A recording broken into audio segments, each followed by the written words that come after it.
సభాధ్యక్షులు మీ ప్రియతమ శాసనసభ్యులు మందల శామిల్ గారు, గౌరవనీయులు మన ప్రియతమ ముఖ్యమంత్రి వర్యులు రేవంత్ రెడ్డి గారికి తొలిసారిగా పోరాటాల గడ్డైన తుంగతుర్తికి వచ్చిన సందర్భంగా వారికి స్వాగతం పలుకుతూ, మరొక సీనియర్ మంత్రివర్యులు నీటిపారుదల సివిల్ సప్లై శాఖ మంత్రులు తుంగతుర్తి ముద్దుబిడ్డ ఉత్తమ్ కుమార్ రెడ్డి గారికి, అలాగే మా సోదరుడు నా తర్వాత మళ్ళీ భువనగిరి ఎంపీ అయిన చామల కిరణ్ కుమార్ రెడ్డి గారికి, పెద్దలు గుత్తా సుఖేందర్ రెడ్డి గారు, స్పీకర్ ప్రసాద్ కుమార్ గారికి, అలాగే మన గడ్డం ప్రసాద్ గారికి, అడ్లూరు లక్ష్మణ్ గారికి, వేదిక మీద నాయకులకు మా మహేష్ గౌడ్ గారికి అందరికీ పేరు పేరున సమయం లేదు కాబట్టి సోదరులారా మీ అందరికీ కూడా ధన్యవాదాలు తెలియజేసుకుంటూ, ఇంత పెద్ద ఎత్తున మరొకసారి నల్గొండ జిల్లా అంటే కాంగ్రెస్ కంచుకోట అని చెప్పి నిరూపించి ఇంత పెద్ద ఎత్తున వచ్చిన మీకు, దాంతోపాటు గతంలో తుంగతుర్తిలో రైతాంగ పోరాటం కానీ, రజాకార్లకు వ్యతిరేకంగా జరిగిన పోరాటం కానీ, ఆ తర్వాత కాంగ్రెస్ కంచుకోటగా నాడు ఎమ్మెల్యేగా జిల్లాలోనే ఒక్కడే ఉన్న మన ఆర్ దామోదర్ రెడ్డి గారు ఆ రోజుల్లో ఈ ప్రాంతంలో కాంగ్రెస్ పార్టీ కాపాడడం జరిగింది. మళ్ళా 2 సార్లు మధ్యలో మన అద్దంకి దయాకర్ గారు సోదరుడు అత్యధిక మెజార్టీతో ఓడిపోయినా 2 సార్లు నన్ను రాజగోపాల్ రెడ్డి గారిని ఎంపీగా గెలిపించడానికి మీరెంతో కష్టపడి పనిచేశారు.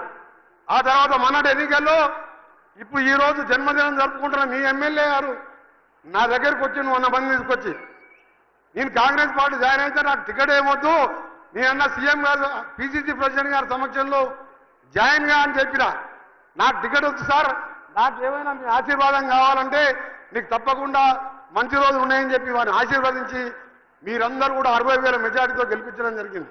అందుకనే మీ అందరికీ కూడా మరొకసారి విజ్ఞప్తి చేస్తూ, ఈ జిల్లాలో వెనుకబడ్డవంతం మీ ప్రాంతానికి సంబంధించిన సమస్యల మీద ఉత్తమ్ కుమార్ రెడ్డి గారు, నేను ముఖ్యమంత్రి గారి సహకారంతో తప్పకుండా అన్ని రంగాల్లో అభివృద్ధి చేస్తామని ఇప్పుడే మీ ఎమ్మెల్యే గారు మన భోత్పూర్ గుండాల మధ్య బిక్కేరు వాగుపై ఆయన ఎప్పుడు బిక్కేరు వాగులో ఈడదంటే బిక్కేరు వాగులో పడుతూ ఉంటాడు ఆయన. ఆ బిక్కేరు వాగు బ్రిడ్జ్ కూడా మొన్ననే శాంక్షన్ చేయడం జరిగింది. నిన్న ముఖ్యమంత్రి గారు చెప్తే ఆర్ఎన్బి ఆఫీసులు ఆర్ఎన్బి డిపార్ట్మెంట్ నుంచి అర్వపల్లి నాగారంలో police station MRO MDO office కూడా 11 కోట్లతోని ఈ రోజే శాంక్షన్ కూడా చేయడం జరిగింది. త్వరలో ఆ పనులు కూడా మొదలు పెడతామని తెలియజేసుకుంటూ, మనం చేపట్టిన సంక్షేమ కార్యక్రమాలు సివిల్ సప్లైకి సంబంధించిన అడ్డగూడు మాడులోది, అలాగే బొల్లంపల్లి నుంచి బొల్లంపల్లి రోడ్డు తప్పకుండా వెంటనే శాంక్షన్ చేస్తాం. హ్యామ్ పథకం ద్వారా రాష్ట్రంలో ఆర్ఎన్బిని 12,000 కిలోమీటర్లు 12,000 కోట్లతోని పంచాయతీరాజ్ రోడ్లని ప్రతి గ్రామం నుండి మండలం వరకు బీటీగా మారవడానికి 17,000 కోట్లు, ఆర్ఎన్బి శాఖకు 12,000 కోట్లతోని మొదటి దశలో 4,600 కోట్లతోని త్వరలోనూ ముఖ్యమంత్రి గారి ఆలోచన ప్రతి గ్రామానికి మట్టి రోడ్ ఎక్కడ ఉండకూడదు, ప్రతి గ్రామానికి బీటీ రోడ్ ఉండాలని హ్యామ్ మోడల్లో తీసుకున్నాం. అందుకనే మీరు ఇవాళ ఇందిరమ్మ ఇల్లు చూస్తున్న 12 ఏళ్ల కింద ఒక్క ఇల్లు కట్టలే, ఒక్క రేషన్ కార్డు లేదు, కరెంటు ఉచితంగా ఇచ్చేది లేదు.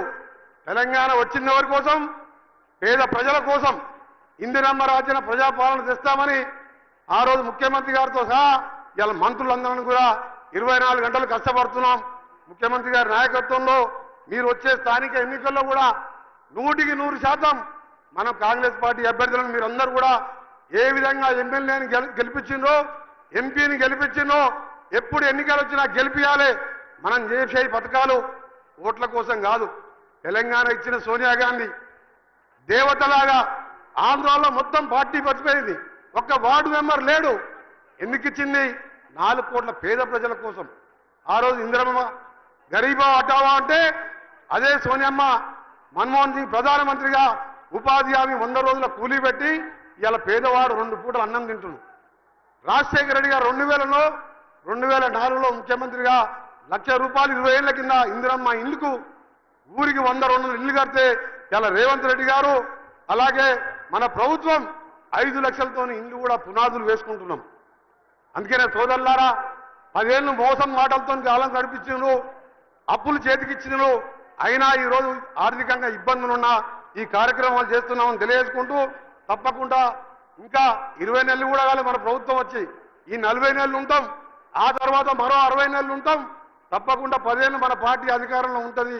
ప్రతి అభివృద్ధి కార్యాన్ని, ప్రతి గ్రామాన్ని అభివృద్ధి చేసే బాధ్యత తీసుకుంటామని తెలియజేసుకుంటూ, మరొకసారి మీ అందరికీ కూడా మన ముఖ్యమంత్రి గారికి పెద్ద ఎత్తున స్వాగతం పలికినందుకు మీ అందరికీ ధన్యవాదాలు తెలుసుకుంటూ, జై హింద్, జై తెలంగాణ, జై కాంగ్రెస్.